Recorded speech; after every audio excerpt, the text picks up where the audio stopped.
profesora adjunta de la Facultad de Medicina, a que nos haga una reseña de la vida y obra de la doctora Lustig.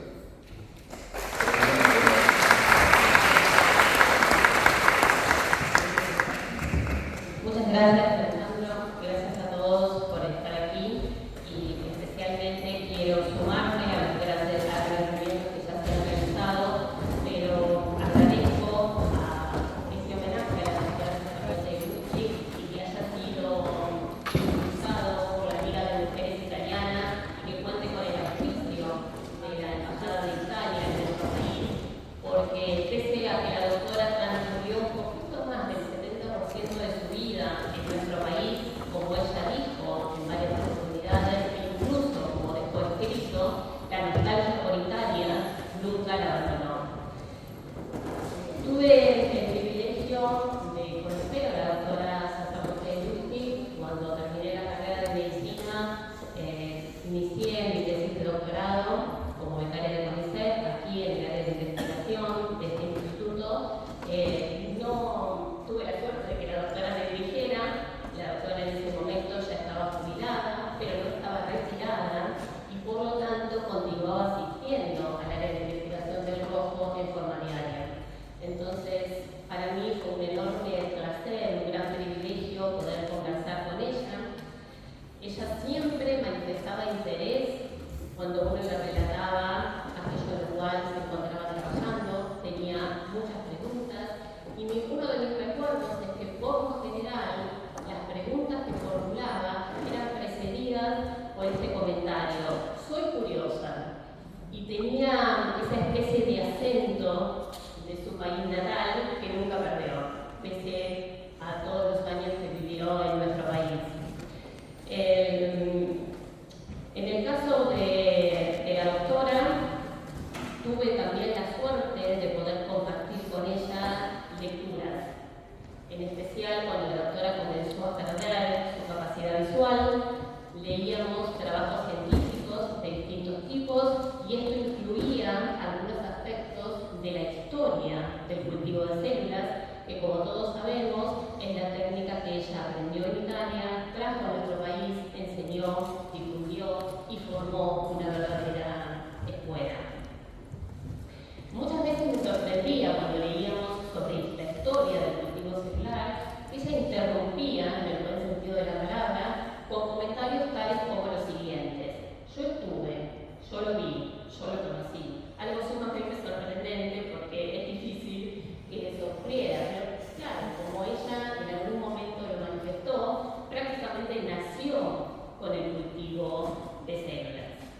En algún momento le pedí casi formalmente que me hiciera un relato de su trayectoria, fui tomando notas. Por supuesto, nunca pensé que en algún momento en el futuro iba a estar hablando sobre su vida y su trayectoria, tampoco pensé que alguna vez iba a escribir sobre ella, pero terminó siendo de esa manera, y lo que se publicó sobre su vida y trayectoria en realidad tampoco fue mi iniciativa, sino que fue una propuesta de alguien que menciono, dado que muchos vienen de la Facultad de Medicina, y fue el doctor Federico Barona. Voy a compartir con ustedes algunos datos sobre la vida de la doctora Sacerdote Lustig. La doctora Eugenia Sacerdote Lustig nació, como sabemos, en la ciudad de Turín, en la región de Piemonte, en el norte de Italia, el 9 de noviembre de 1910.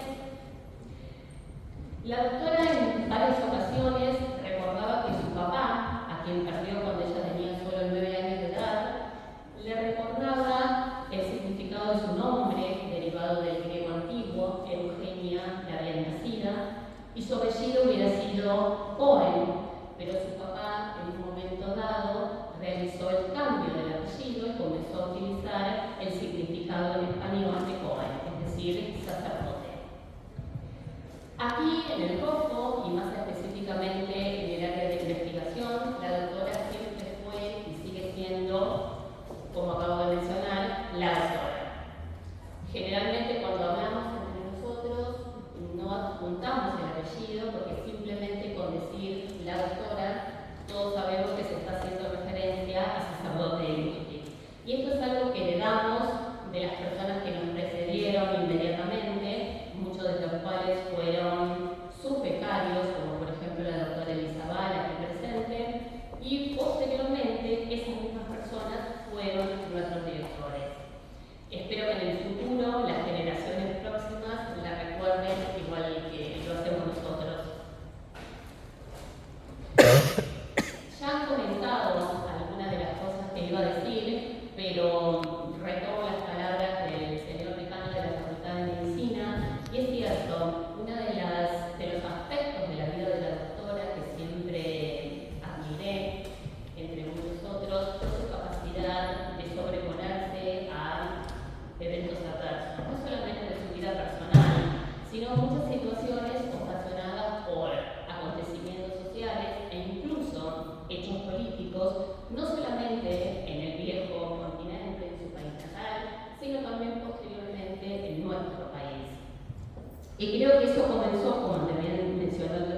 el liceo femenino y allí no tenía asignaturas que la preparaban para poder ingresar a la facultad. Entonces, cuando termina el liceo femenino, decide con su prima Rita Levi Montalcini, que todos sabemos en ese momento futura premio Nobel de Medicina, deciden estudiar medicina. Ni siquiera se lo manifiestan a su familia. No creían que iba a ser bien recibido. Dice que va a estudiar matemática, hasta que más tarde confiesan que se había embarcado en la carrera médica. En ese momento, estas son fotos que corresponden al álbum de estudiantes de la facultad. En ese momento estudian en la Facultad de Medicina de la Universidad de Turín.